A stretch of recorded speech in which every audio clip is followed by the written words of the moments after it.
Utility stocks वो होते हैं जो लोगों को एक तरीके से हम कह सकते हैं रहने के लिए जो एसेंशियल सर्विसेज चाहिए, जैसे इलेक्ट्रिसिटी हो गई, वाटर हो गई, गैस हो गई, ये सारी चीज़ें लोगों के लिए यूटिलिटी है, उनके लिए एसेंशियल रहने के लिए। तो जो भी कंपनीज इन चीज़ों में डील करते हैं उनको हम बोलते हैं यूटिलिटी स्टॉक्स। अगर हम कंपेयर करें बाकी सेक्टर से तो यूटिलिटी स्टॉक्स बहुत ज़्यादा कम वॉलेटाइल होते हैं, क्योंकि इनको एक तरीके से गवर्नमेंट ही रेगुलेट करती है, और हम ये बोल सकते हैं कि अपने सेक्टर्स में इन कंपनीज की, इन स्टॉक्स की मोनोपोली होती है। एंड आप अगर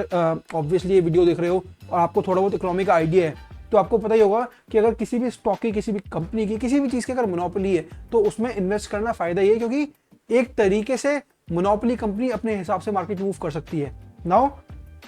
लेकिन क्योंकि मैंने बताया कि ये गवर्नमेंट रेगुलेट करती है, तो एज एन इन्वेस्टर जब भी आप इसमें इन्वेस्ट करने की सोच रहे हो तो आपको काफ़ी सारे फैक्टर्स देखने ज़रूरी हैं, जिसमें से सबसे इंपॉर्टेंट हो गया रेगुलेटरी एनवायरनमेंट, कि ओवरऑल जो गवर्नमेंट की रेगुलेशन है इसके ऊपर वो कितनी ज़्यादा है, वो डिफाइन करेंगी कि कितनी ये इंडस्ट्री, कितना ये स्टॉक ग्रो कर सकता है। उसके अलावा डिमांड फॉर सर्विसेज, अब ज़रूरी थोड़ी है कि अगर वो एक यूटिलिटी स्टॉक है तो वो हमेशा उसकी डिमांड सेम रहे। मैं एग्जांपल दूं पेट्रोल की, तो पेट्रोल की आज की डेट में चलो इतना फर्क नहीं आया, लेकिन फिर भी डिमांड में थोड़ा सा फर्क आया है ईवी की आ जाने की वजह से और बहुत सारी सीएनजी कार्स बनने की वजह से। तो इसीलिए आपको इसमें भी देखना बड़ा ज़रूरी है कि क्या जो वो यूटिलिटी है उसकी डिमांड कम तो नहीं हो रही, एंड उसके साथ साथ आपको इकोनॉमिक इंडिकेटर्स भी देखना है कि इकोनॉमी किस तरफ जा रही है, किस तरफ मूव कर रही है, जीडीपी क्या चल रही है, इन्फ्लेशन रेट क्या चल रहा है। क्योंकि अगर लेट्स से इकोनॉमी स्ट्रगल करेगी तो लोग स्पेंडिंग कम करेंगे एंड वो थोड़ा सा कार कम घुमाएंगे, वो थोड़ी सी बिजली बचाएंगे, तो उससे भी बहुत ज़्यादा फर्क पड़ता है आपकी इन्वेस्टमेंट पे। क्योंकि अल्टीमेटली तो अगर लोगों की स्पेंडिंग कम होगी तो जो कंपनीज वो सर्विसेज प्रोवाइड कर रही हैं उनका प्रॉफिट भी तो कम होगा ना। तो आपको ये चीज़ें देखनी बड़ी ज़रूरी हैं। अब अगर मैं बात करूँ कुछ ऐसी कंपनीज जो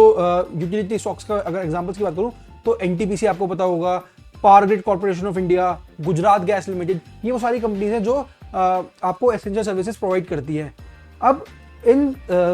यूटिलिटी स्टॉक्स में इन्वेस्ट करना बहुत अच्छी स्ट्रैटेजी हो सकती है अगर आप अपने पोर्टफोलियो में स्टेबिलिटी चाह रहे हो। मान लो आपके पोर्टफोलियो में कुछ ऐसे स्टॉक्स हैं जो बहुत ज़्यादा वॉलेटाइल रहते हैं, तो आप अपने पोर्टफोलियो में यूटिलिटी स्टॉक्स ऐड कर सकते हो, जिससे आपका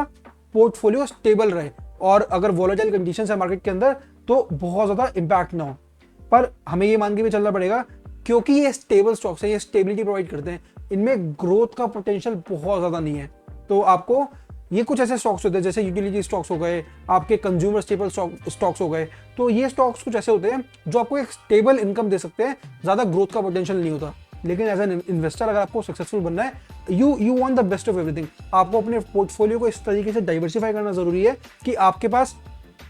एक मेजर, वो डिपेंड करता है आपकी रिस्क क्या कितनी कैपेसिटी है, उसके हिसाब से आपको देखना है कि कितने परसेंटेज ऑफ स्टॉक्स आपके पोर्टफोलियो में बहुत रिस्की हैं, कितने परसेंटेज ऑफ स्टॉक्स आपके पोर्टफोलियो में बहुत स्टेबल हैं। तो ये आपको देखना है कि कितना रिस्क आप मैनेज कर सकते हो, लेकिन जितना भी रिस्क आप मैनेज कर सकते हो उस हिसाब से आप इन स्टॉक्स में करो। यूटिलिटी स्टॉक्स हो गए, कंज्यूमर स्टेबल्स हो गए, या फिर बिल्कुल ही कोई ऐसे स्टॉक्स जो बहुत ज़्यादा वॉलेटाइल रहते हैं, ये आपको देखना है।